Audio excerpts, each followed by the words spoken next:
let's talk about Target's marketing strategies that I want to shed all of a light and pulling back the curtain from what Target does to move the needle in their business. Now, I worked for Target for 10 plus years in the marketing department, and I ran many campaigns. I worked with the biggest celebrities within Target and that partnered with Target. And I know exactly what they do on a daily basis to move the needle. So let's talk about that. Now, I've done episodes like this before, but I want you guys to really take note, because I don't care what size your business is. You can implement these strategies today. They're not mind-blowing, earth-shattering strategies that Target's using. It's just that you've dialed it in, and they are so good at what they do because they lead with marketing first. They don't lead with sales. Some people lead with sales teams and they build these Facebook funnels and they dump $70,000, $80,000 a month into Facebook ads, and they are just shuffling people through their system. That is not how Target works. Target they do pay for different types of marketing, but they naturally are an organic marketer, and they are darn good at it. So let's talk about things, and this is in no particular order, but let's talk about how Target has become the king when it comes to marketing.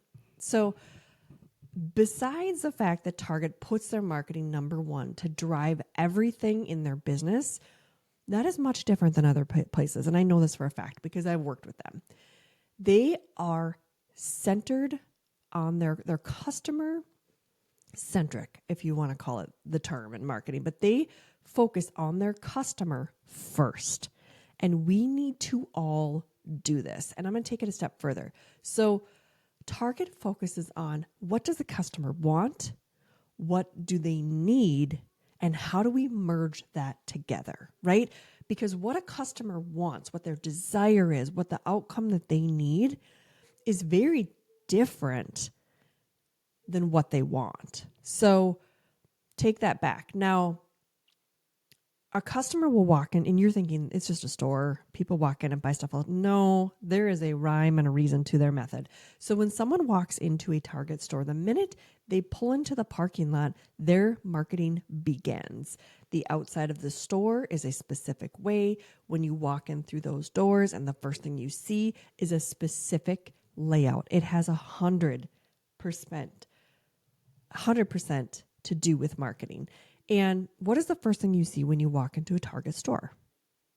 It is that bullseye dollar spot. I was on the team that created it a long time ago. It started out as, I think it had even a different name. It was like the $1 spot, and then it evolved into the bullseye, and they brought the dog into it, and so all of these things, right?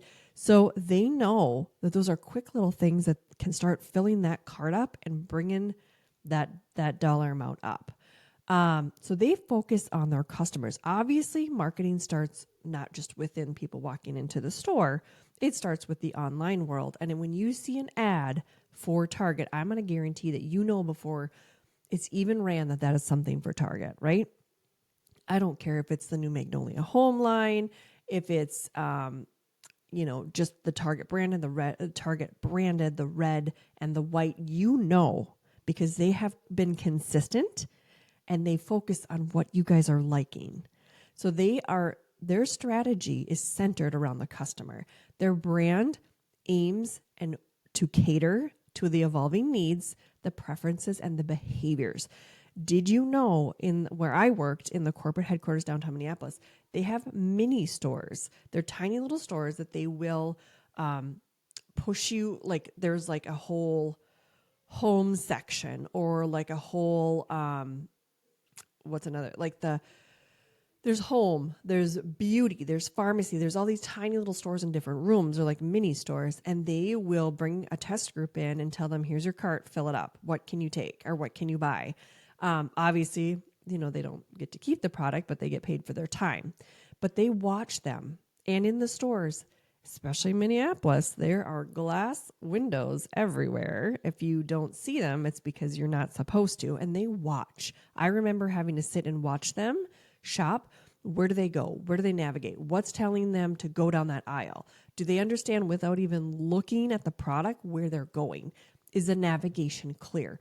So their customer, they are so heavily customer focused. And how can we implement in that to our business? Now, we can do that by making sure that we have a really good customer journey. When a customer sees you on any of the apps, TikTok, Instagram, Facebook, Pinterest, is it clear as to where you want them to go? Here's an example. Some of my students inside of my program, the first thing we do is we look at an audit. And we audit, and I will tell you 9 times out of 10, my students have a link in a bio, and it has 50 different things lined up. Some are even hundreds. You click on their link in bio, and it's like, do this for 10%, and take this, and here's a freebie, and here's another product, and here's what I love to use on my skin. And nobody is going to do that. You either need to have it go to one form that they fill out, or go to a link in bio where they have 2, maybe 3 options. That's it. That is it. If you have more than 3, that is why no one is paying attention to you. So tighten up your link in bio. Make it very clear if it's going to be a freebie. Do not put your affiliates on there. That's for your website. Your affiliate links are for your website, not your TikTok account. Unless you are doing like Amazon products, or you're doing like that kind of a thing, then have a like to know it and do it on there, not in your link in bio. So focus on their journey, focus on the customer, right? The other thing is they are very innovative when it comes to products and exclusive offerings. How can you make someone feel special? People care about themselves. And I'm sorry, it's true. It's not a rude thing to say. It's just how it is. In marketing, people care about themselves. They want to know, how do I feel special with your product or service? So make them feel special. Give them, if you're a TikTok follower, here's an extra 25% off or 10% or whatever that looks like. Make them feel exclusive.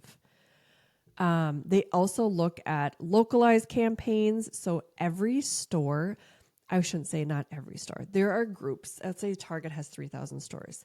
There are groups of stores that look similar. Not every store is the same. There's obviously different geographical things that can come into play, but marketing wise, we know that in the South, there is going to be photography that's going to perform a lot different than photography in, like, let's say Minnesota, where I'm from. Like it's it's the way it is. And it's not anything to do with race or ethnicity or anything. It's just, if someone can see someone in Texas that is wearing a bathing suit in the winter, they're more likely to buy that than if they are, looking at someone, like if we put out winter stuff, or let's say like Target kind of, or Texas kind of winter stuff, and you had someone that is pasty and just didn't look like the demographic, that would be a problem. So, and also they're wearing vests and they're cold. It's like, Texas isn't cold then. I mean, yeah, parts of it can be, but you need to make sure your photography fits in with the area. We added, or Target added, when I was on the team, a lot of bilingual signing. That was huge. We understand not everybody speaks English. So we need to, bring in bilingual, and it depends on the geographical area. Where are more of the bilingual speakers? Are they located more in a city versus like a more of a rural target? So that was something that they worked on as well. They also are really good at email. When you get an email, how many people click on it to see, oh, hey, how many circle points do I have? Or, what's new in they keep it really simple, really simple. They're not offering 100,000 things on their email. It's very like 3 or 4. Keep it simple.